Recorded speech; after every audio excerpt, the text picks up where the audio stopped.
ஸ்தோத்திரம். சரி, ஆனால் நாம் மகிம்படட்டும். இன்னும் ஒரு முறை கூட ஆண்டவர் என்னை இங்கே கொண்டு ஸ்தோத்திரம். ஒவ்வொரு வருடத்தில் எப்படி ஆகிலும் நவம்பர் மாதத்தில் உங்களை பார்க்குவதற்கு ஆண்டவர் அனுக்கிரகம் பண்ணுகிறார். நான் நவம்பர் மாதத்தினுடைய பாஸ்டர். என்ன மாதம்? ஆமாம், நவம்பர் மாதத்தினுடைய பாஸ்டர் நான் உங்களுக்கு. அதனால் நவம்பர் தான் நான் என்ன பண்ணணும், வரணும். அது என்னமோ 50வது ஜெபம் நவம்பர் மாதத்தில் வந்தது. 50வது அதை நம்ம நினைவு கூர்ந்தோம்.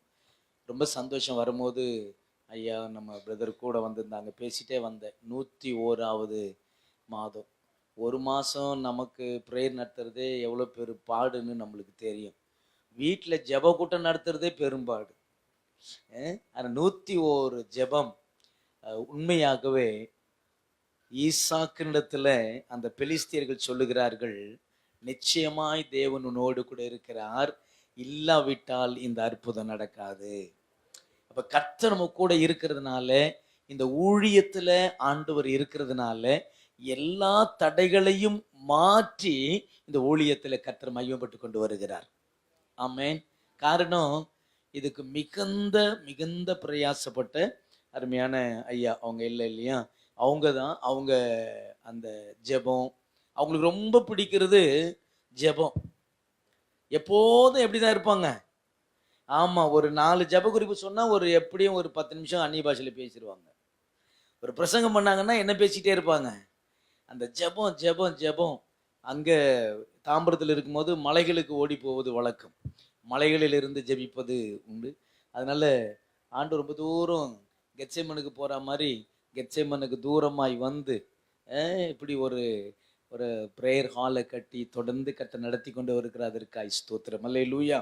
சரி, இன்றைக்கு உங்களோடு கூட நான் ஆண்டவர் பேச எத்தனைக்கிற காரியம் என்னவா இருக்குன்னா, எத்தனை பேருக்கு நம்ம எல்லாரும் இப்போ அடுத்த மாதம் சொன்னாங்கல்ல, தம்பி சொன்னாங்க, அடுத்த மாதம் எல்லாரும் எதுக்காய் காத்திருக்கிறோம் இல்லை. இப்போது ஒரு நம்ம கொண்டால்னா கூட அது குறித்து ஒரு மனசு நமக்கு என்ன வருது நமக்கு. இப்போ கிறிஸ்மஸ் வருது அப்படின்னு. சரி, எல்லாரும் அதை வரவேற்பதற்கு நாம் மன ரீதியாக ஆயத்தப்படுத்தி கொண்டு இருக்கிறோம்.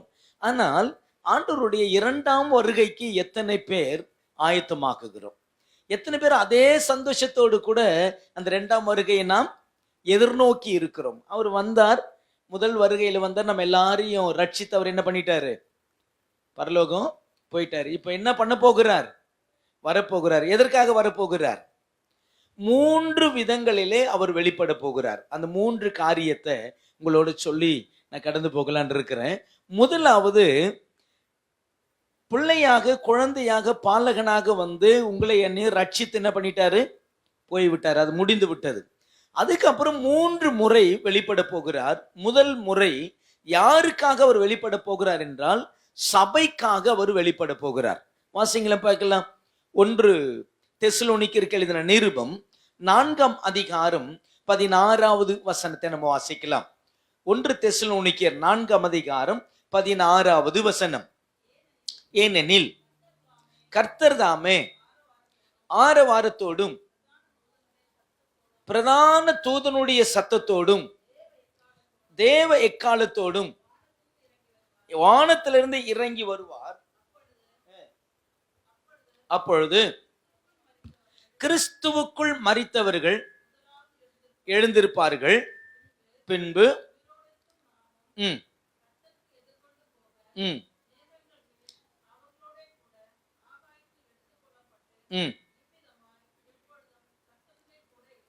இது யாருக்காக மத்திய ஆகாயத்தில் வெளிப்பட போகிறார் என்றால், தான் சம்பாதித்த சபைக்காக அவர் வெளிப்பட போகிறார். தான் சம்பாதித்த சபைக்காக. அப்போஸ்தலர் நடபடிகள் 20ஆம் அதிகாரம் 28வது வசனத்தில் நீங்கள் வாசிப்பீர்களானால், தன்னுடைய சுய ரத்தத்தினால சம்பாதித்த என்னவா சபை. இந்த சபைக்காக அவர் என்ன பண்ண போகிறார் சொல்லுங்க? வரப்போகிறார். வரணுமா வேணவா? உங்களை பார்த்தா அவர் வர மாதிரி ஐடியாவே இல்லை. யாருக்கு? நம்ம ஆண்டவருக்கு வேணாம். ஏன் இவ்வளவு சீக்கிரம் போய் இல்லை, அப்ப ஆண்டவருடைய காரியம் என்னன்னா, வரப்போகிறார். யாருக்காக வரப்போகிறார்? தான் சம்பாதித்த சபைக்காக, உங்களுக்காக, எனக்காக, காத்து கிடக்கிற உங்களுக்காக, எனக்காக அவர் வரப்போகிறார். வருவேன் என்று என்ன பண்ணியிருக்கிறார்? வாக்கு பண்ணியிருக்கிறார். அப்போஸ்தலர் நடபடிகள்ல 1ஆம் அதிகாரம் 9வது வசனத்துல நீங்கள் வாசிப்பீர்களானால், உங்கள் மத்தியிலிருந்து எப்படி எழுந்தருளி போனாரோ அப்படியே அவர் திரும்ப என்ன பண்ண போகிறாராம்? வரப்போகிறார். என்ன கலிலேயராகிய மனுஷரே, ஏன் நீங்கள் வானத்தை அண்ணாந்து பார்த்து கொண்டிருக்கிறீர்கள்? உங்கள் மத்தியிலிருந்து எப்படி எழுந்தருளி போனாரோ அப்படியே என்ன பண்ண போகிறேன்? வரப்போகிறேன். எங்க வரப்போகிறார்? ஒலிவ மலையில இறங்க போகிறார். எங்க இறங்க போகிறார்? ஒலிவ மலை. அதே மலையில இறங்க போகிறாராம். சரி, இந்த ஒலிவ மலையில இறங்குவதற்கு முன்பாகத்தான் அவர் எங்க இருக்க போகிறார் அப்படி என்றால், அவர் மத்திய ஆகாயத்துல இருக்க போகிறார். கிறிஸ்துவுக்குள் இருக்கிற நீங்களும் நானும், கிறிஸ்துவுக்குள் மரித்திருக்கிற பரிசுத்தவான்களும் அவரை எதிர்கொண்டு என்ன பண்ண போகிறார்களாம்? கவனிங்க, யாருக்காகத்தான் வருகிறார்? எல்லா கிறிஸ்தவர்களுக்கும் அல்ல, கிறிஸ்துவுக்குள் வாழ்கிறவர்களுக்கும் கிறிஸ்துவுக்குள் மரிக்கிறவர்களுக்கும்.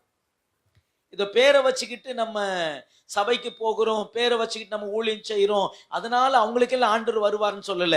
அந்த வசனங்களை நீங்கள் வாசிப்பீங்களானால், கிறிஸ்துவுக்குள் மரிக்கணுமா, கிறிஸ்துவுக்குள் ஜீவிக்கணுமா? அப்ப அவர்களுக்காய் மாத்திரம் அவர் என்ன வரப்போகிறார்? மத்திய ஆகாயத்துல வரப்போகிறார். இதுக்கு என்ன சொல்லுவார்கள் என்றால், ரகசிய வருகை. என்ன வருகை? யாருக்கு ரகசிய வருகை? சபைக்கு. நமக்குன்னு சுத்தமா சொல்லிடக்கூடாது, சபைக்கு. நம்ம சபையில என்ன பண்ணிருக்கணும்? அப்போ சபைக்கு அவர் ரகசியமாய் தன்னுடைய மனவாட்டி அவர் என்ன பண்ண போகிறார்? எடுத்துக்கொள்ள போகிறார். இரண்டாவது, எப்படி வெளிப்பட போகிறார், எங்க வரப்போகிறார் என்றால், மத்தேயு எழுதின சுவிசேஷம் 25ஆம் அதிகாரம் 31வது வசனத்தை வாசியுங்கள். அன்றியும் மனுஷகுமாரன் என்னவா? மகிமை பொருந்தினவராய் சகல பரிசுத்த தூதரோடு கூட வரும்பொழுது என்ன சிங்காசனமா? மகிமையுள்ள சிங்காசனம். முதல்ல நம்ம பார்த்தோம் இல்லையா, மத்திய ஆகாயத்தில் அப்படின்னு.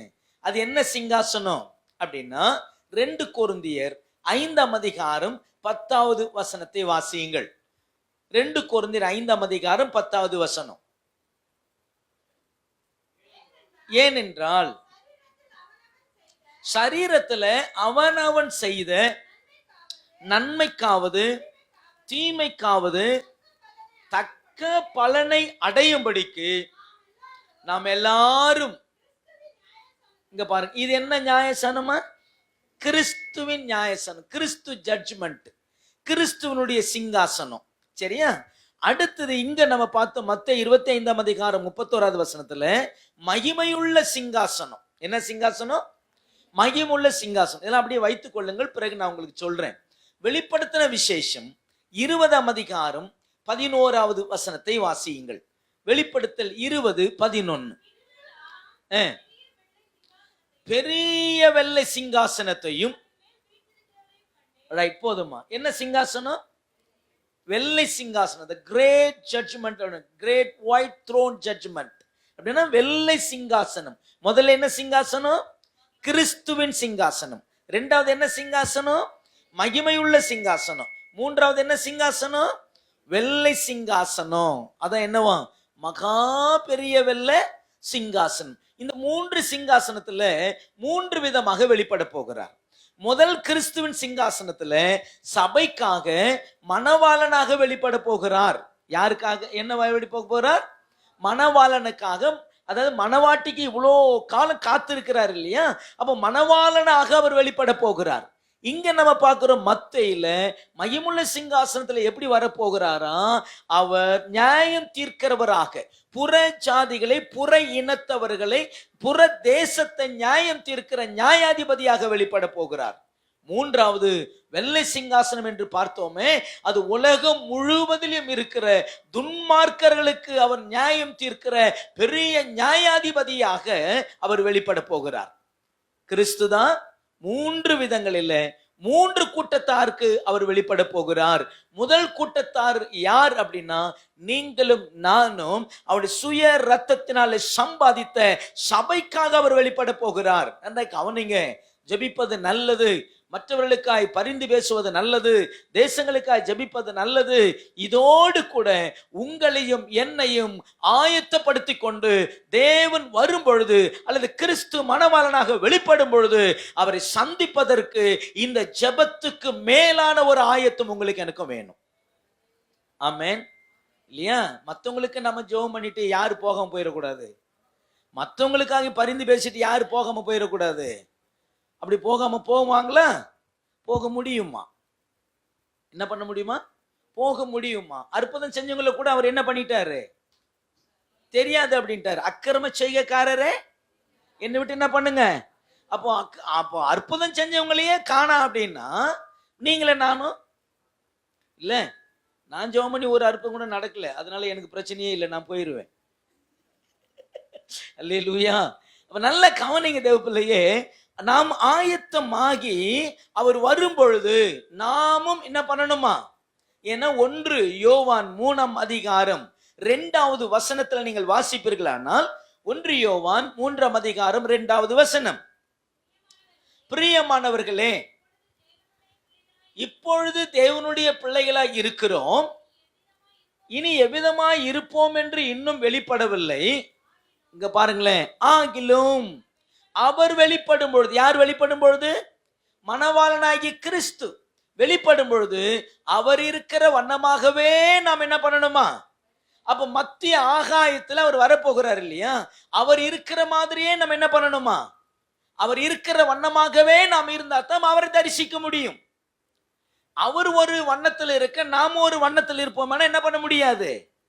அப்ப அவர் சத்தத்தை கேட்கிறவர்களாக, அவருடைய அந்த அனுபவத்தை முற்றிலுமாக அறிந்தவர்களாக, 1 கொரிந்தியர் 15ஆம் அதிகாரம் 51வது வசனத்துல வாசிப்பீங்களான்னா அங்க சொல்றாரு, ரொம்ப அழகா சொல்றாரு, நான் உங்களுக்கு ஒரு ரகசியத்தை சொல்றேன். என்னவா?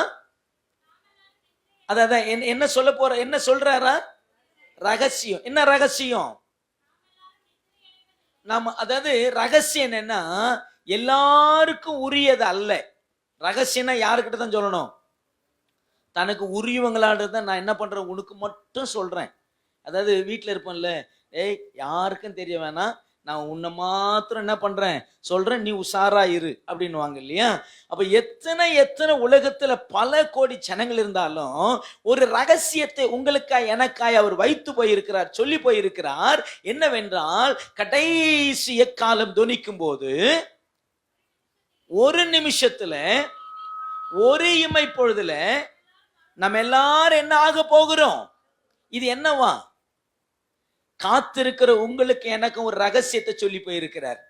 பாடுகளின் மத்தியில, நெருக்கத்தின் மத்தியில, உபத்திரவத்தின் மத்தியில, எவ்வளவோ இடுக்கன் மத்தியில, அவமானங்களின் மத்தியில இந்த கிறிஸ்தவ வாழ்க்கையை கடந்து போய் கொண்டிருக்கிற உங்களுக்கும் எனக்கும் ஒரு ரகசியத்தை ஆண்டவர் வைத்து இருக்கிறார். என்னைய ரகசியம்? நான் வருவேன், நான் உன்னை கூட்டிட்டு போயிருவேன். அல்லேலூயா. அப்ப அவர் கூட்டிட்டு போகணும்னா நமக்கு ஒரு ஆயத்தம் வேணுமா வேணவா? வேணுமா வேணவா? ஆயத்தம் இல்லைன்னா நம்ம என்ன பண்ண முடியும்? யாரை சந்திக்க முடியாது. எப்படி ஆயத்தம்? அவர் இருக்கிற வண்ணமாகவே நம்ம ஒரு விதத்துல ஆயத்தமாக இருக்கக்கூடாது. அவர் எதிர்பார்க்கிற ஆயத்தம் நமக்குள்ள இருக்கணும். அதைத்தான் நாங்க 3வது வசனத்துல வாசிக்கிறோம். இப்படி அவர் மேல் நம்பிக்கையா இருக்கிற நீங்களும் நானும் வாசிங்க. எவனோ அவர் சுத்தமுள்ளவராய் இருக்கிறது போல தன்னை என்ன பண்ணிக்கணுமா? அவர் சுத்தமுள்ளவராய் இருக்கிறது போல நீங்களும் நானும் சுத்திகரித்து கொள்ள வேண்டும். ஒரு அழில சொல்லாமா? நம்ம என்ன பண்ணணும்? சுத்திகரித்து கொள்ளணும். ஏன்? யாரு சந்திக்க போகிறோம்? நமக்கு இந்த மையமுள்ள சிங்காசனம் நமக்கு வேணாம், வெள்ளை சிங்காசனமும் நமக்கு வேணாம். அது யாருக்கு இல்லை? அது சபைக்கு இல்லை. மையமுள்ள சிங்காசனம் இஸ்ரேல் தேசத்தின் மீது நியாயம் தீர்க்க வரப்போகிறார். அந்த வெள்ளை சிங்காசனம் என்பது மரித்த பொல்லாத துன்மார்க்கனை நியாயம் தீர்க்க வரப்போகிறார். ஆனா ஒரே ஒரு வருகைதான் தன்னுடைய சபைக்காக காத்து கொண்டிருக்கிற உங்களுக்காக எனக்காக வரப்போகிறார் என்றால் அதிலேயே நம்ம சந்தித்து அங்கேயே ஓடி போயிடணும். அதை விட்டுட்டோன்னு வச்சுக்கிடுங்க, நான் இல்லை, 2வது பஸ் கிடையாது நமக்கு. என்ன பஸ் இல்லை சொல்லுங்க? அவன் இன்னும் ஒரு 5 நிமிஷம் பொறுத்து எது வரும்? ஒரு பஸ் வரும், அதுல போயிடலாம். என்ன வராது, அவ்வளவுதான். அப்போ பஸ்ஸே வரலன்னா அப்புறம் அவ்வளவுதான். அப்படின்னா போக முடியாதா? போக முடியாது. எத்தனை பேரு இந்த இடத்துக்கு கூகுள் மேப்ல வந்தீங்க? ஹலோ, பழக்கம் பண்ணதுனால என்ன பண்ணிட்டீங்க? நான் ஒழுங்கா தான் வந்துகிட்டு இருந்தேன் இந்த வருஷம், எத்தனை வருஷம். ஏதோ ஒரு மேப் ஒன்று அனுப்பிக்கிறாங்களே, என்ன பண்ணேன்? நான் இல்லைன்னா இன்னும் 10:30 வந்திருப்பேன். சரி, நான் என்ன நினைச்சேன், சரி இத்தனை இந்த மேப் காமிக்கிறது நல்ல வழியா இருக்குமோ, அப்படியே வந்து அப்படியே வரோம்ல, சரி நல்ல வழியா இருக்குமோன்னு பார்த்தா மேப் காமிச்சு எந்த வழியிலையும் வர முடியல.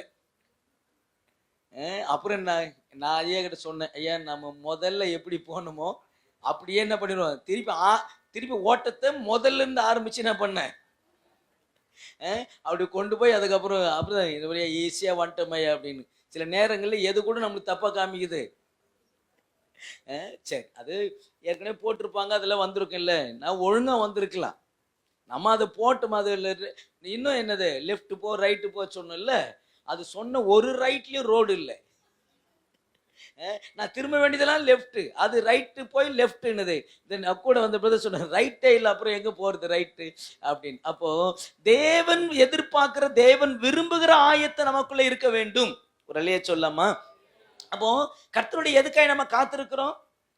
அவருடைய 2வது என்ற வருகையை காட்டிலும் ரகசிய வருகைக்கு சபையாகி நீங்களான என்ன பண்ணிருக்கிறோம், காத்து கொண்டு இருக்கிறோம். அதற்கு ஒரு ஆயத்தை நமக்கு என்ன பண்ணணும்?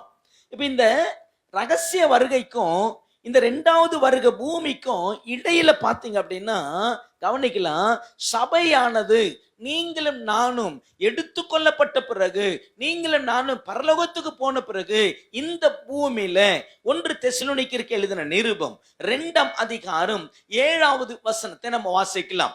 1 தெசலோனிக்கர் 2ஆம் அதிகாரம் 7வது வசனம். இல்ல 2 தெசலோனிக்கர் 2ஆம் அதிகாரம் 7வது வசனம்.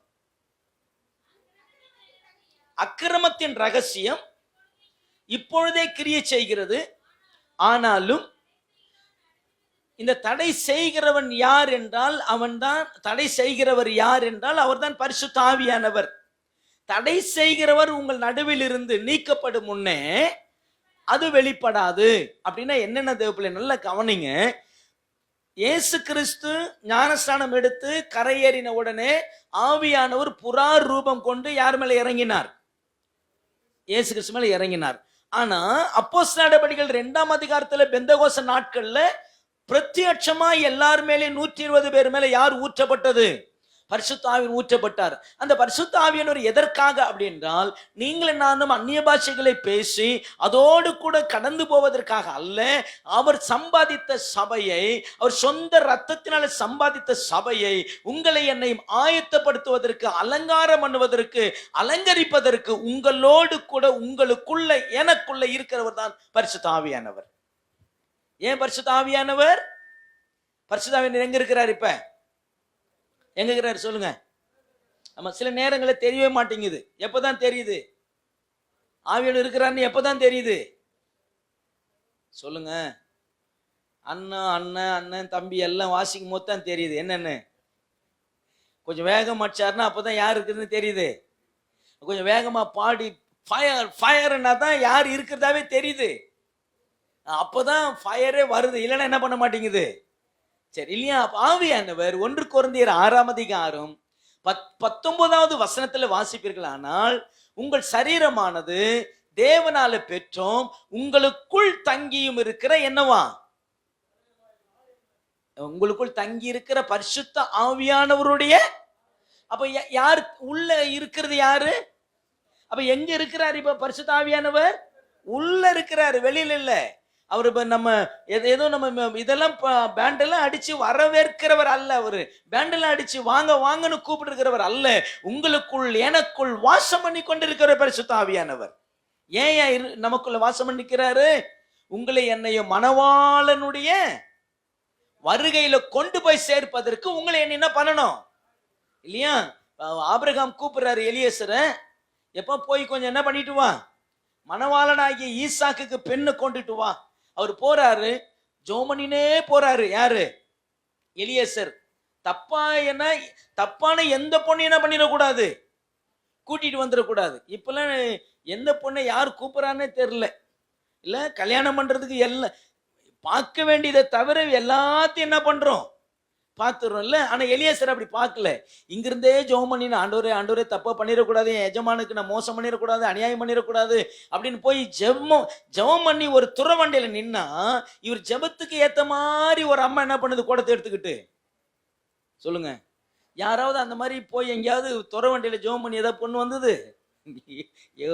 போய் பார்த்தாவே வர மாட்டேங்குது, நான் போய் எங்க துறவண்டையில நிக்கிறது? பாருங்களேன், தேவ சித்தம் பாருங்களேன், தேவனோட திட்டம் பாருங்களேன்.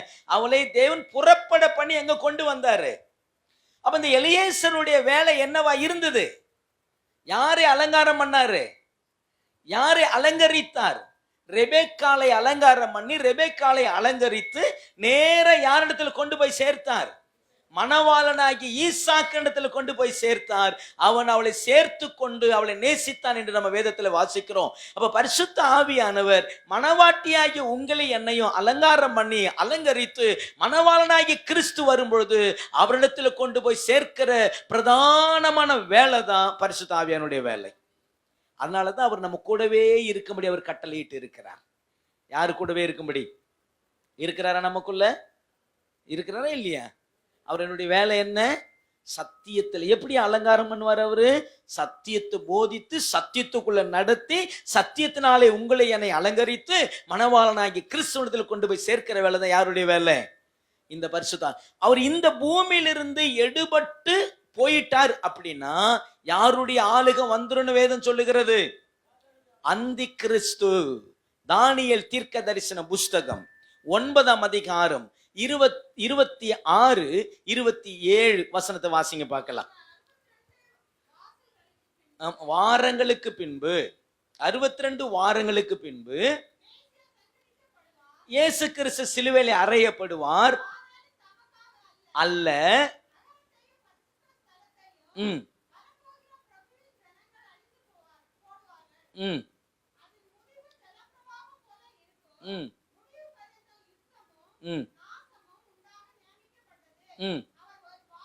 நல்ல கவனிங்க, இதான் ரொம்ப முக்கியம். கொஞ்சம் ஒரு மாதிரி போர் அடிச்சுன்னா சொல்லுங்க, வேற மாதிரி என்ன பண்ணிக்கலாம்.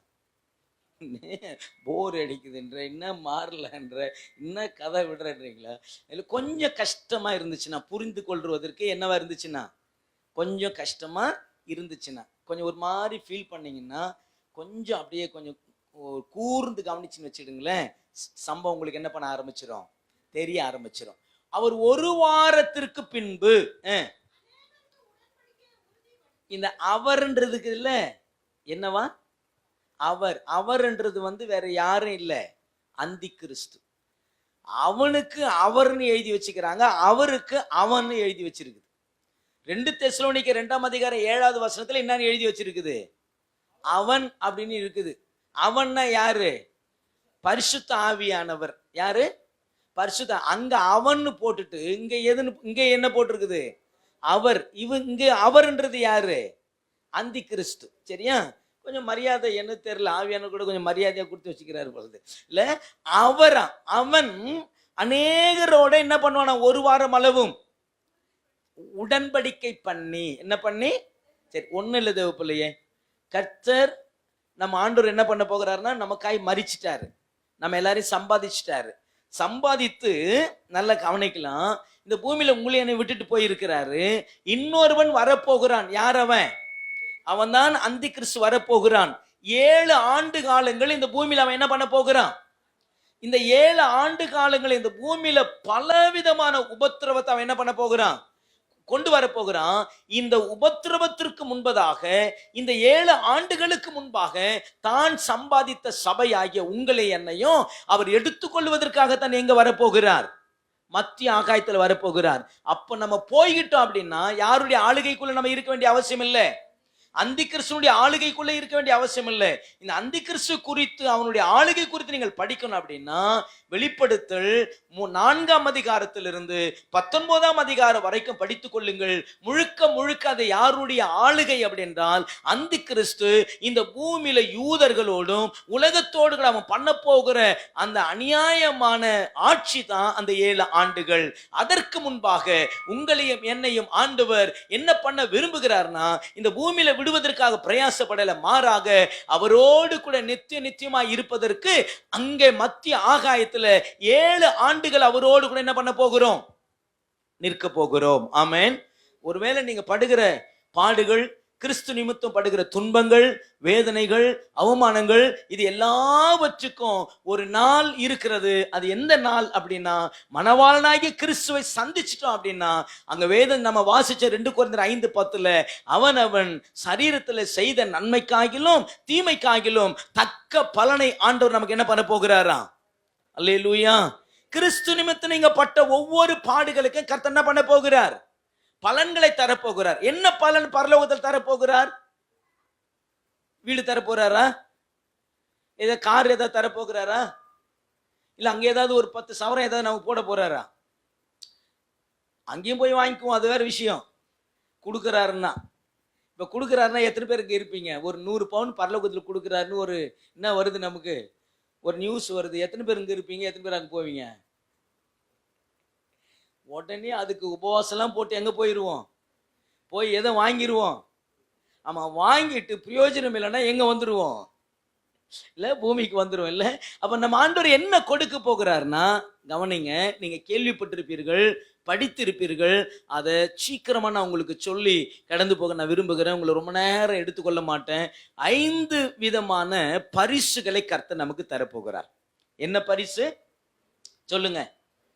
பரிசு. இந்த 5 பரிசும் எங்க கிடைக்க போகிறது இல்லை, பூமியில கிடைக்க போகிறது இல்லை. ஆனால் பூமியில கிறிஸ்துவுக்காக நீங்கள் பட்ட பிரயாசத்துக்காகத்தான் அந்த பரிசுகள் நம்ம எங்க பெற்றுக்கொள்ள போகிறோம்?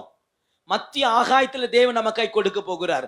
முதல் பரிசு என்ன அப்படின்னு பார்ப்பீங்களான்னா 1 கொரிந்தியருக்கு எழுதின நிருபம் 9ஆம் அதிகாரம் 24வது வசனம். சீக்கிரம் 1 கொரிந்தியர் 9ஆம் அதிகாரம் 24வது வசனம். பந்தய சாலையில் ஓடுகிறவர்கள் எல்லாரும் ஓடுவார்கள், ஆகிலும் அறியீர்களா, நீங்கள் பெற்றுக்கொள்ளத்தக்கதாக ஓடுங்கள்.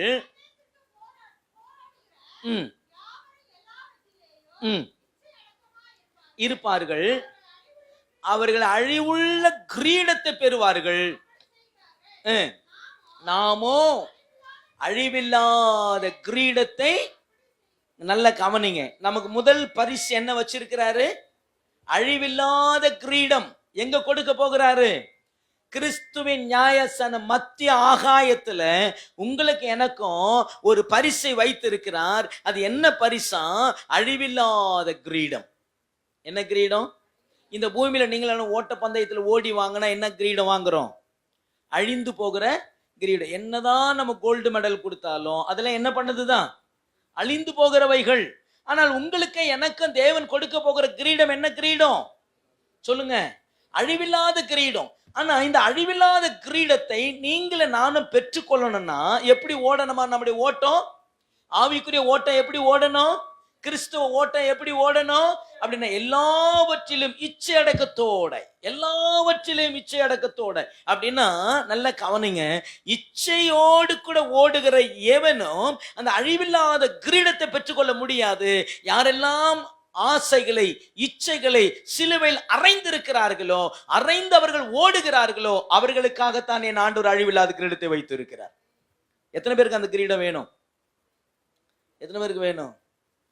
100 பவுன் வேணும்னு எல்லாம் சிரிச்சு முகத்தை, அப்பா எங்க இருக்குது கிரீடம்? என்ன கிரீடம்? சும்மா ஒன்றும் வைக்கிறதுக்கு தலையில ஏதாவது வச்சு அனுப்புவாங்க, அந்த கிரீடம் எதுக்கு எனக்கு?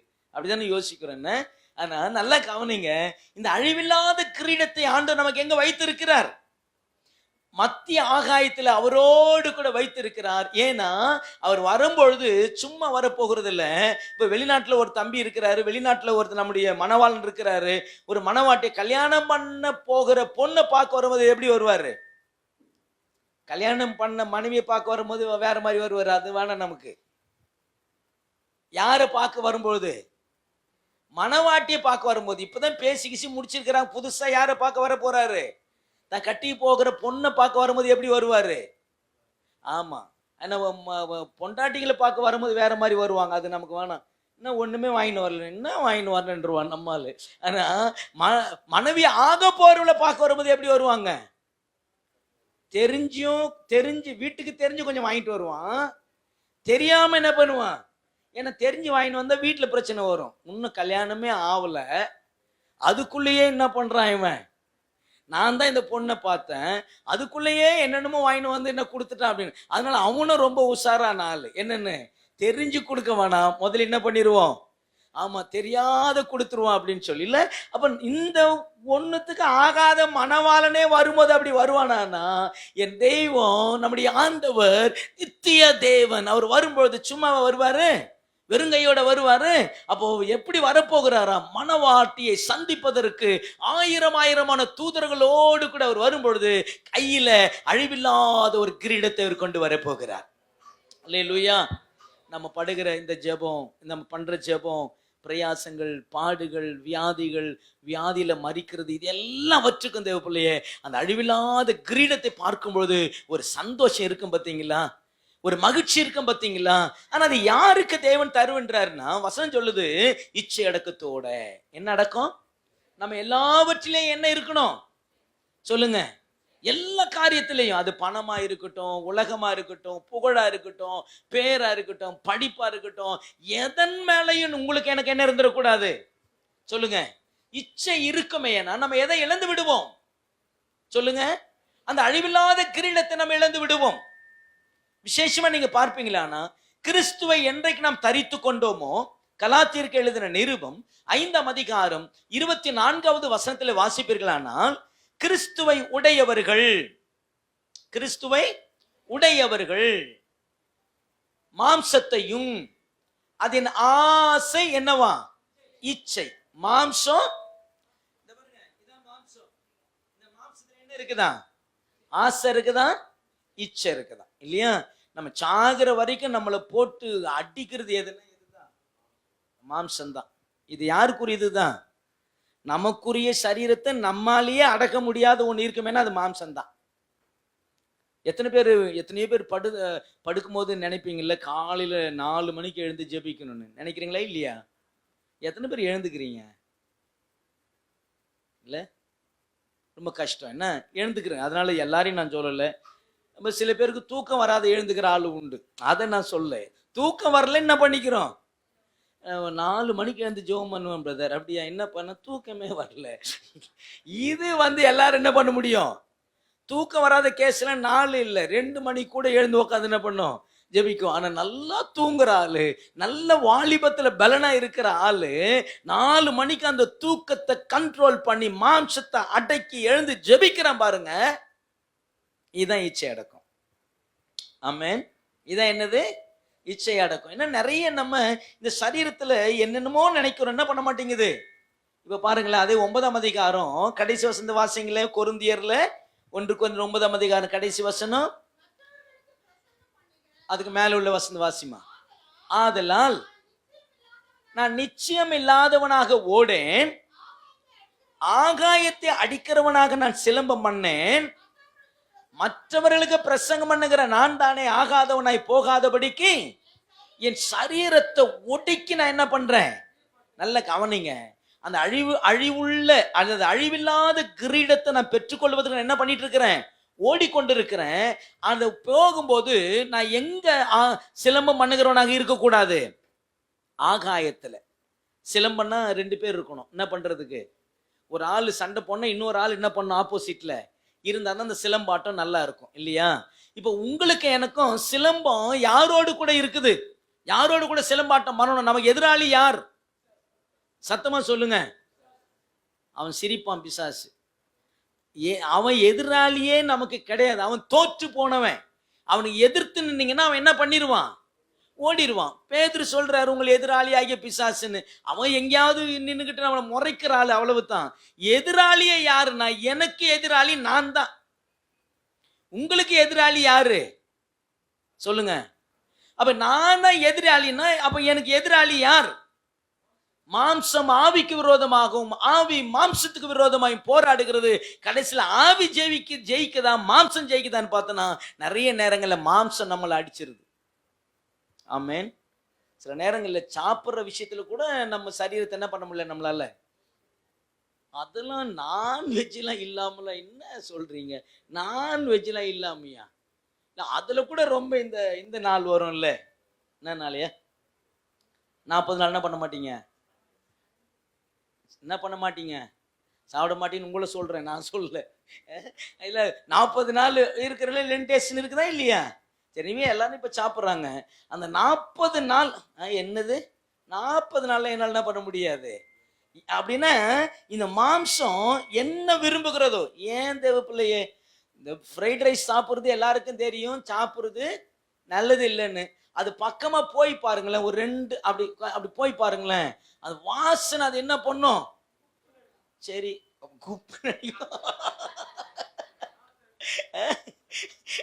அது என்னன்னா, சரி இரு வீட்டுல பசங்களை எதுவும் செய்ய வேணான்னு சொல்லு, ஒரு போன் அடி, என்ன பண்ணி போயிடலாம் இல்ல. அந்த அளவுக்கு இந்த மாம்சம் என்ன பண்ணுது? சாதாரணமா தான். அதனாலதான் என் ஆண்டு சொல்றாரு, மாம்சத்துல கூட போஜனத்துல கூட நமக்கு இச்சை அடக்கம் இல்லைன்னா உன் தொண்டையில எதை வச்சிரு. ஆமா, நம்ம தொண்டையில வை, வேற தொண்டையில வச்சிடாத இல்ல. அப்ப எல்லாவற்றிலும் நமக்கு என்ன வேணும்? நம்முடைய ஓட்டம் எப்படி இருக்கணும்? ஆமா தேவ பிள்ளையே, கடினமான ஓட்டம் நம்ம ஓட்டம். நம்முடைய ஆவிக்குரிய ஜீவியம் என்பது, ஆவிக்குரிய பிரயாணம் என்பது எல்லாரும் ஓடி முடிக்கிற ஈஸியான ஓட்டங்கள் அல்ல. நீங்க நினைக்கிற மாதிரி இப்போ போயிடலாம்பா அப்படின்னு இல்லை. இப்போ ஒரு மாசத்துல ஓடி முடிச்சிடலாம் இந்த ஆவிக்குரிய வாழ்க்கை அப்படின்னு நீங்க நினைக்க முடியாது. இது வாழ்நாளெல்லாம் ஓடி முடிக்க வேண்டிய ஓட்டம். அதனாலதான் கலாத்தியருக்கு பவுல் எழுதும்போது சொல்லுவார், எப்பா ஆவில ஆரம்பித்த நீங்கள் மாம்சத்துல முடிய பண்ணுகிறது என்ன? நிறைய ஊழியங்கள் எதுல ஆரம்பிக்கப்படுகிறது? ஆவில, முழங்கால்ல, ஜெபத்துல, பரிசுத்த ஆவியானுடைய அனுக்கிரகத்துல நம்ம ஆரம்பிக்கிறோம். ஆனால் முடிவு என்னவா இருக்கிறது? நீங்க நிறைய பார்க்கலாம். நிறைய பாட்டுக்காரனுங்க, நிறைய ஊழியக்காரங்க, நிறைய எழும்பினவங்கெல்லாம் நீங்க எதுல போய் தன்னுடைய ஓட்டத்தை முடிக்கிறார்கள் சொல்லுங்க? மாம்சத்துல. ஆள் தலைமறைவு யாருக்கு? திருடனுக்கும் கொலைகாரனுக்கு தான் தலைமறைவுன்னு வரும். நீங்க யாரு கூட தலைமறைவுன்னு வருது சொல்லுங்க?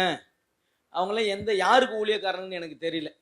ஆண்டுடைய ஊழியக்காரங்களுக்கு வந்து தலைமறைவுன்னு என்ன பண்ணக்கூடாது? வரக்கூடாது. ஆனா நம்மளாம் கூட என்னதான் பண்றோம்? யாராவது ஒருத்தன் வித்தை காட்டினா, யாராவது ஒருத்தன் வந்து அங்க உடுக்க பம்ப அடிச்சான்னா நாமள என்ன பண்ணிடுறோம்? பா இவ்வளவு காலம் அடிச்சவங்க எல்லாம் சரியா அடிக்கலையா, இவன் தான் எப்படி அடிக்கிறான்? ஆமா, அப்படியே பின்னாடி போறோம், கடைசியில ஆளு காணாமே போயிடுறான். இப்ப நம்ம நடுத்தருல நிக்கிறதா, எங்க இருந்து கிளம்பணும் அங்க வரதானே தெரியல. கவனித்துக் கொள்ளுங்கள். உங்கள் ஆத்துமாக்களுக்கு உத்தரவாதம் கொடுக்கிறவர்கள் சந்தோஷமாய் ஊழியம் செய்யும்படி அவர்களுக்கு கீழே அடங்கிருங்கள் என்று வேதம் சொல்லுகிறது. ஆமென். புதுசு புதுசு ஆட்கள் தோன்றுவாங்க, புதுசு புதுசு ஆட்கள் காணாம போயிருவாங்க. ஆனா நம்ம ஓட்டம் எப்படி இருக்கணும்? நம்முடைய ஓட்டம் எப்படி இருக்கணும்? இயேசுவை நோக்கி இருக்கணும். எப்படி இருக்கணும்? பொறுமையோடு இருக்கணும். நம்ம சுத்தி என்ன இருக்குதா? பாவமும் பாரமும். இந்த பாவத்தையும் பாரத்தையும் தள்ளிவிட்டு இயேசுவை நோக்கி உங்கள் ஓட்டங்கள் எப்படி இருக்கட்டும்? பொறுமையா இருக்கட்டும். நிதானித்து பாருங்கள். நீங்கள் பின்பற்றுகிற ஊழியர்கள், எபிரேயர்கள் எழுதின நிருபம் 13ஆம் அதிகாரம் 7வது வசனத்தை வாசியுங்கள். எபிரேயர் 13ஆம் அதிகாரம் 7வது வசனம். நீங்கள் நானும் பின்பற்றுகிற ஊழியர்கள் என்ன எதுல தேறி இருக்கணும், எப்படி இருக்கணுமா? உங்களை நடத்துகிற ஊழியர்கள் வேத வசனத்தை உங்களுக்கு போதித்து, நம்மளை நடத்துறாங்கல்ல அவங்கள நினைத்து, நடக்கின் முடிவை நன்றாய் சிந்தித்து, அல்லேலூயா, அவங்க விசுவாசத்தை என்ன பண்ணணுமா? அப்ப நம்ம நடத்துகிறவர்கள் எதை கொண்டு நம்மை நடத்தணும், எதை போதிக்கணும்? ஆமா, அப்ப விசில் அடிக்க சொல்றான், எழுந்து ஆட சொல்றான்னா எங்கேயோ ப்ராப்ளம் இருக்குதுன்னு அர்த்தம், எங்கேயோ பிரச்சனை இருக்குதுன்னு அர்த்தம். சரியா? நல்ல கவனிங்க. நம்ம என்ன சொல்லணும்னா, நம்ம எல்லா ஊழியக்காரர்களும் திருந்துவதற்கு, மனம் திரும்புவதற்கு கர்த்தர் வைத்திருக்கிறார். ஆனா நம்ம என்ன ஆயிடக்கூடாது? நம்ம இடறி போயிடக்கூடாது. அப்ப நம்மளை வழி நடத்துவது எதுவாகத்தான் இருக்கணும்? இந்த வேத வசனம், ஏன்னா இந்த வேத வசனம் தான் உங்களை என்னையும் சரியா எங்க நடத்தணும் அங்க கொண்டு போய் என்ன பண்ணிரும், நடத்திரும். அப்ப நீங்களும் நானும் பரிசாகிய அழிவில்லாத கிரீடத்தை பெற்றுக்கொள்ளணும் அப்படின்னா எப்படி ஓட்டத்தை ஓடணும்? எப்படி ஓடணும்? இச்சை அடக்கத்தோட. நிறைய பேர் அந்த இச்சை அடக்கம் இல்லாதனால எல்லாரும் பழைய ஏற்பாட்டு காலத்தில் விழுந்து போனார்கள், புதிய ஏற்பாட்டு காலத்தில் விழுந்து போனார்கள். இச்சையை மேற்கொண்டவர் கர்த்தராகிய கிறிஸ்து மாத்திரம்தான். அவரை தரித்து கொண்டிருக்கிற நீங்கள் நானும் ஆசைகளை இச்சையில் சிலுவையில் அறைந்திருக்க வேண்டும். அல்லேலூயா. அப்போ இச்சை அடக்கத்தோடு ஓடுகிறவர்களுக்கு என்ன பரிசு இருக்குது? அழிவில்லாத அழிவில்லாத கிரீடம். இரண்டாவது பரிசு. ஒரு பரிசுக்கு இந்த ஆள் இவ்வளவு எடுத்துட்டான், இன்னும் கொஞ்ச நேரம் தான் இருக்குது, எவ்வளவு நேரம் போவோன்னு தெரியலையே அப்படின்னு. சரியா? ரெண்டாவது பரிசு வேகமா முடிச்சிடுவேன். சரியா? ஒரு பசங்களுக்கு நம்ம கற்றுக் கொடுக்கறதுனால அந்த டைமுக்கு நம்ம முடிக்கலாம், எழுந்து போயிடுவான்னு வச்சுக்கிறீங்களேன். அப்போ நம்ம என்ன பண்ணி ஆகணும்? நீங்கள் எழுந்து போக மாட்டீங்க, அதனால எடுத்துக்கலாமா நேரத்தை? இப்போவே ஏறக்குறைய என்ன ஆகுது, சந்தோஷமா இருக்கிறீங்க, இன்னும் 10 நிமிஷம் தான் இருக்குது, முடிச்சிருவாங்க 1:30. ஏன்னா எதுவும் வேற போட்டு கொடுத்துட்றாங்க, கடிவாளம் வேற.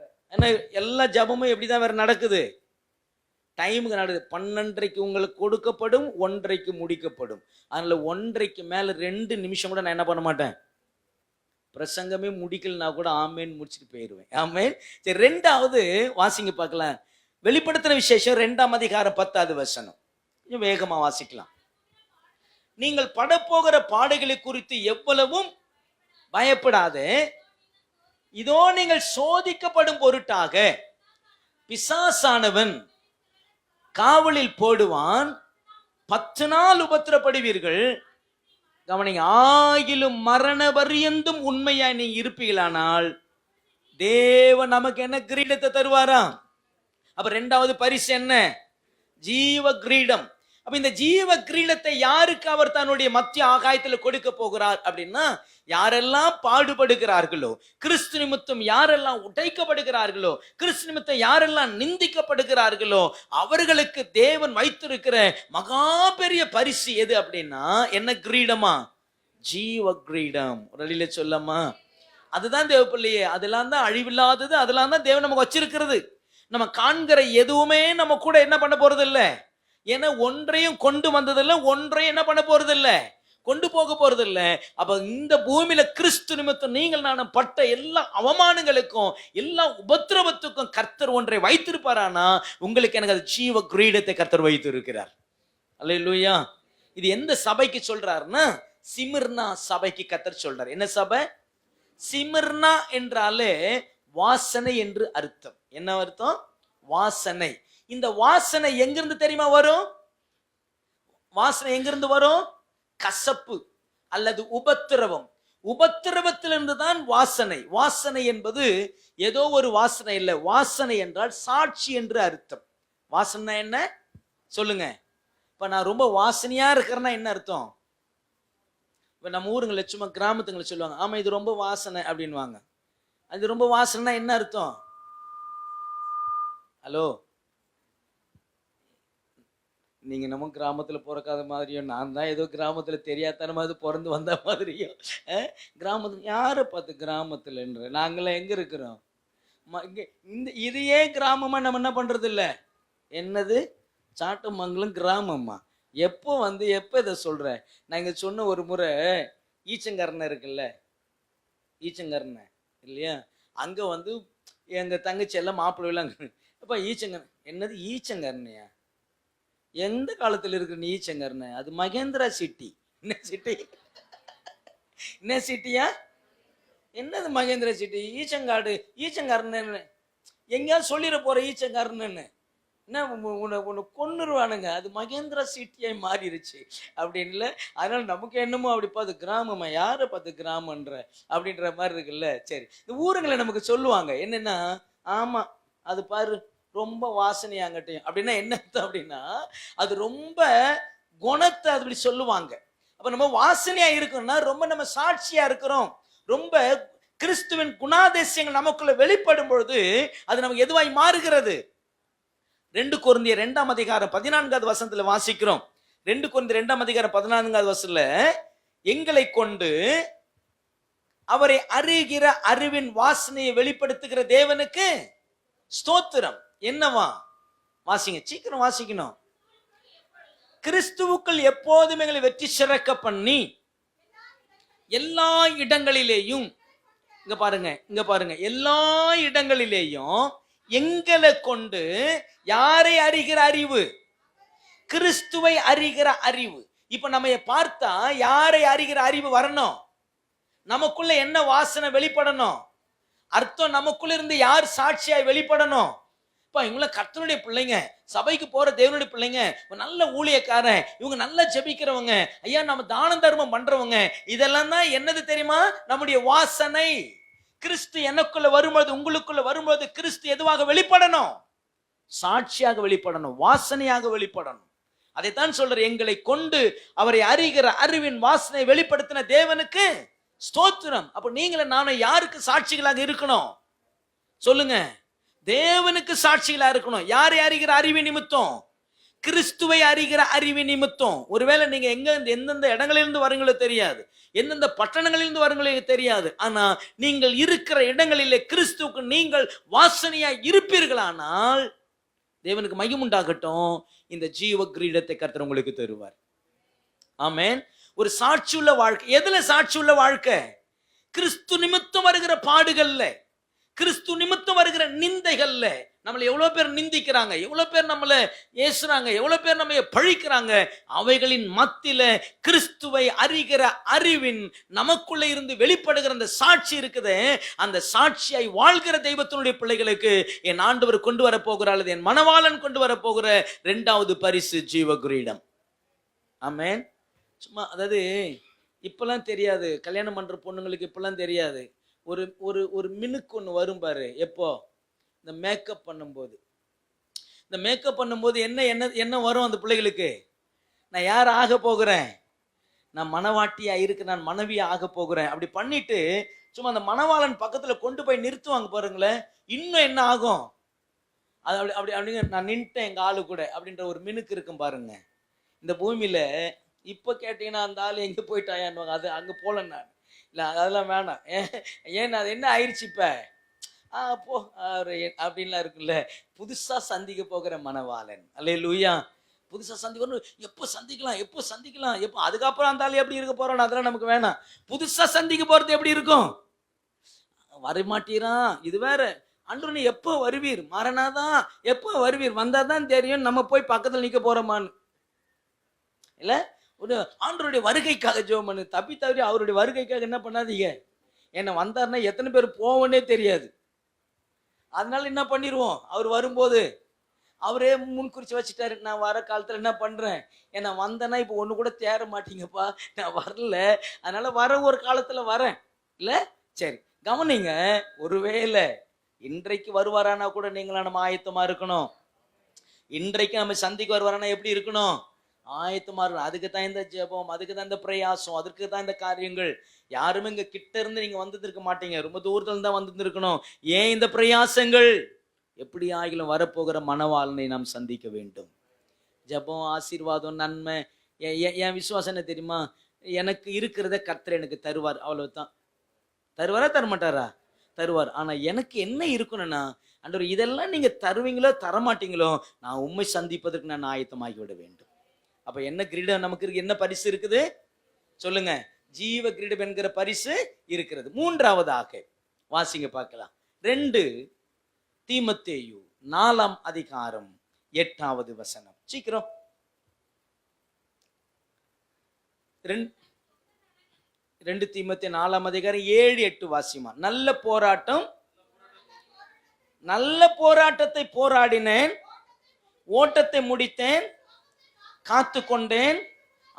இது முதல் எனக்கு என்ன கிரீடம் வைக்கப்பட்டிருக்கிறது? ஒரு அழியில சொல்லாமா? நீதின் கிரீடம். அப்ப 3வது பரிசு என்ன? நீதின் கிரீடம் நமக்கு ஆண்டவர் வச்சிருக்கிறார். அப்ப இந்த நீதின் கிரீடம் யாருக்கு அந்த பரிசு வைத்திருக்கிறார்? கிறிஸ்துவ நிமித்தம் நல்ல போராட்டம் போராடணும். நமக்காக போராடிட்டு பா ஆண்டவருக்காக நான் எவ்வளவு பாடுபட்டேன்னா இல்ல, கிறிஸ்துவிற்காக, கிறிஸ்துவனுடைய நாமத்திற்காக, கிறிஸ்துவனுடைய சாட்சிக்காக, கிறிஸ்து நாமத்தை அறிவிப்பதற்காக நான் நல்ல போராட்டம் போராடினேன். எனக்கு வந்த பலவீனங்கள், எனக்கு வந்த வியாதிகள், எனக்கு வந்த நெருக்கங்கள், எனக்கு வந்த உபத்திரவங்கள், இவைகளின் மத்தியில நான் நல்லதாக தான் போராட்டம் பண்ணினேன். அந்த போராட்டத்துல என் ஓட்டத்தை நான் என்ன பண்ணேன்? நிறைய பேர் ஓட்டத்தை முடிக்கல. ஆனா தேவ மனுஷன் சொல்றாரு, நான் ஓட்டத்தை முடித்தேன். ஓட்டத்தை முடித்ததோட மாத்திரம் நான் நின்னுக்கல, எதையும் காத்துக்கிட்டேன்? விசுவாசத்தையும் காத்துக்கிட்டேன். நம்முடைய ஆவிக்குரிய வாழ்க்கையில எதை காத்துக்கொள்ளணும்? விசுவாசத்தை காத்துக்கொள்ளணும். என்ன விசுவாசத்தை காத்துக்கொள்ளணும்? அவர் வருவார் என்கிற விசுவாசம் கடைசி மட்டும் நமக்கு இருக்கணும். எத்தனை தலைமுறை ஆனாலும், எத்தனை நூற்றாண்டுகள் ஆனாலும் அவர் என்ன பண்ண போகிறார்? நம்ம ஆண்டவர் என்ன பண்ண போகிறார்? வருவாரா வரமாட்டாரா? எத்தனை பேர் விசுவாசி நம்ம ஆண்டவர் வருவார்னு? அதுக்கு கூட கை வர மாட்டேங்குது. சரி சரி, கை தூக்குற நிலைமையில நாங்க இல்லை, சீக்கிரமா என்ன பண்ணிரு. அல்லேலூயா சொல்லுங்க. இனிமே முதல்ல என்ன பண்ணணும் அப்படின்னா, முதல்ல வந்த உடனே 10 to 11 வரைக்கும் பிரசங்கம் முடிச்சிடணும். என்ன பண்ணிடணும்? வந்த ஜோர்லயே என்ன கேட்போம்? நம்மளுக்கு என்னன்னா, போட்டு பரேடு எடுத்து ஜோம் பண்ணி சோறு பாட்டை பாடி டீயை கொடுத்து கட்சியில் பிரசங்கம் பண்ணுன்னா எல்லாம் மேலேயும் கீழேயும் பார்த்துக்கிட்டு சீக்கிரம் முடிய நாங்கள் பஸ்ஸு வேறு சாட்டமங்கலத்தில் பஸ்ஸு நிற்கும், போய் சேரணும் அப்படின்னு. முதல்ல எதை எதை எதை எதை கொடுத்துடணும்? ஆமாம், அந்த மெசேஜுக்கு ஏற்ற ப்ரேயரை வைக்கணும், அந்த மெசேஜுக்கு ஏற்ற நடத்துதல் இருக்கணும். அப்படி இருந்துச்சுன்னா தாங்களை என்ன பண்ணிக்குவாங்க? நீ என்ன வந்து ஆர்டர் ஆஃப் சர்வீஸை மாத்துற, நவம்பர் பாஸ்டரே நாங்க என்ன பண்ணிடுவோம். கர்த்தர் நாம மகிமைப்படட்டும். மூன்றாவதாக, நம்முடைய ஆவிக்குரிய வாழ்க்கையில வருகிற போராட்டங்கள் என்ன போராட்டம்? நல்ல போராட்டம். அந்த நல்ல போராட்டத்தை நம்ம என்ன பண்ணணும்? முடிக்கணும். எதை காத்துக்கொள்ளணும்? விசுவாசத்தை காத்துக்கொள்ளணும். இப்படி இருக்கிற தேவ பிள்ளைகளுக்கு அவர் சொல்றாரு, எனக்கு இது முதல் நீதியின் கிரீடம் என்ன பண்ணப்பட்டிருக்கிறது. அது எனக்காக மாத்திரம் அல்ல, அவர் பிரசன்னத்தை விரும்புகிற என்னை போல ஓட்டத்தை ஓடி, என்னை போல ஓட்டத்தை முடித்து, என்னை போல விசுவாசத்தை காத்து கொள்ளுகிற எத்தனை தேவ பிள்ளைகளா இருக்கட்டும், அவர்களுக்கும் இந்த நீதியின் கிரீடத்தை கர்த்தர் வைத்திருக்கிறார். நமக்கு ஏற்படுகிற எல்லாவற்றிலேயும் நாமளும் நல்ல போராட்டத்தை என்ன பண்ணணும்? யாருக்காக போராடணும்? கிறிஸ்துவுக்காக. நமக்காக வாழ்ந்ததெல்லாம் போதும். யாருக்காக? அப்ப நல்ல போராட்டம் என்பது ஊழியத்து நிமித்தம், பரிசுத்த வாழ்க்கை நிமித்தம், விசுவாச வாழ்க்கை நிமித்தம் எல்லாவற்றிலும் நான் போராட்டம் பண்ணேன். ஆனா பாதியில விடல, அதை முழுமையாய் ஓடி முடித்தேன். அதோடு கூட எதையும் காத்துக்கிட்டேன்? விசுவாசத்தையும் காத்துக்கிட்டேன். இது முதல் எனக்கு நீதியின் கிரீடம் என்கிற மூன்றாவது பரிசை கர்த்தர் எங்க வைத்திருக்கிறார்? சொல்லுங்க. மத்திய ஆகாயத்தில் வச்சிருக்கிறார். யாரு கொண்டு வர போகிறது? ஏன் மனவாள. அல்லேலூயா. எனக்கு என் மனவாளன், உங்களுக்கு உங்க மனவாளன். அப்படின்னா எல்லாருக்கும் ஒரு மனவாளனுங்கிறாங்க இல்ல, நம்ம மனவாளன் நமக்கு கொண்டு வர போகிறார். ஆமென். நான்காவதாக, இதெல்லாம் ரொம்ப பேசக்கூடியது. ஜஸ்ட் உங்களுக்கு ஒரு என்ன சொல்றது, ஒரு இன்ட்ரோடக்ஷன் மாத்திரம் நான் கொடுத்துட்டு போறேன். வீட்டில் யாரெல்லாம் யாரும் எழுதல, நல்ல பிள்ளைங்க, நீங்க வீட்டில் இதை ஞாபகம் வச்சு என்ன பண்ணுங்க, நீ எழுது. நான் சொன்னேன், நீ ஏதோ பிரசங்கம் பண்ணுவேன்னு வந்தேன். நாங்களும் கர்த்தர் இன்னைக்கு பேசினாரு, என் கண்ணீர் துக்கத்தோடு வந்தேன். ஐயா, உன் கண்ணீரை கர்த்தர் மாத்தினார்னு சொன்னாரு அப்படின்னு போலான்னு வந்தேன். நீ என்ன பரிசுன்ற, மத்திய ஆகாயன்ற, இதெல்லாம் எங்களுக்கு என்னையா ஆக போகுது அப்படின்னு. சரியா? இப்படிலாம் யாராவது என் பசங்க ஸ்டூடெண்ட் யாரும் அப்படி உட்காந்தானா சரி, ரைட்டு. நான்காவது என்னது? நான்காவது பரிசு ஆண்டவர் வைத்திருக்கிறார். வாசிங்க பார்க்கலாம். நான்காவது பரிசை தேவன் நமக்கு வைத்திருக்கிறது மென்மையான ஒரு பரிசு, அழிவில்லாதது. இரண்டாவது என்னது? ஜீவ கிரீடம். மூன்றாவது என்னது? நீதியின் கிரீடம். நான்காவது சந்தோஷமும் மகிழ்ச்சியான கிரீடம். தெசலோனிக்கேயருக்கு எழுதின நிருபம் 2 தெசலோனிக்கேயர் 1:19 வாசிங்க. 19 வாசிங்கம்மா. இல்லையா? 1:19 வாசிங்க. எஸ், 1:19 அம்மா. எங்களுக்கு நம்பிக்கையும், ஆமாம்மா, 2:19 எங்களுக்கு நம்பிக்கையும் சந்தோஷமும் மகிழ்ச்சியும் ஆன கிரீடமாய் இருப்பவர்கள் யார்?